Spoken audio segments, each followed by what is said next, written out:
ঝগড়ার পরে যে আগে কথা বলে তার গুনাহ মাফ হয়ে যায়, তার সম্মান বৃদ্ধি পায়। সুতরাং ঝগড়া করার পরে কথা না বলে বেশি দিন থাকবেন না। একসাথে থাকলে কথা কাটাকাটি হবে, ঝগড়া হবে, কিন্তু যে আগে কথা বলে অনেকে তাকে ছোট মনে করে, অনেকে তাকে বলে যে তোমার লজ্জা শরম নাই। নো, নবীজি সাল্লাল্লাহু আলাইহি সাল্লাম এটা শিক্ষা দেন নাই। নবীজি সাল্লাল্লাহু আলাইহি সাল্লাম জানিয়ে দিয়েছেন ঝগড়ার পরে যে আগে কথা বলবে তার গুনাহ মাফ হয়ে যাবে।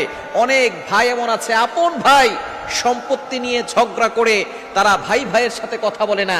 এক ভাই রাস্তা দিয়ে হাঁটলে অপর ভাই সেই ভাইয়ের দিকে তাকায় না, বছরের পর বছর চলে যায়, তাদের সাথে কোনো কথা হয় না। আমার এই ওয়াজ যদি আপনার কানে যায়, আপনি আজকে থেকেই প্রতিজ্ঞা করবেন একদিন আল্লাহর কাছে দাঁড়াতে হবে, এই দুনিয়া ছেড়ে চলে যেতে হবে।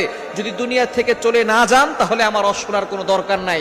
যদি দুনিয়া থেকে চলে যান তাহলে অবশ্যই আপনি শুনবেন, আপনি আপনার ভাইয়ের সাথে আগে থেকে কথা বলেন, আল্লাহ আপনার সম্মান বাড়িয়ে দিবেন, আল্লাহ আপনার মর্যাদা বাড়িয়ে দিবেন এবং আল্লাহ আপনার গুনাহটাকে মাফ করে দিবেন।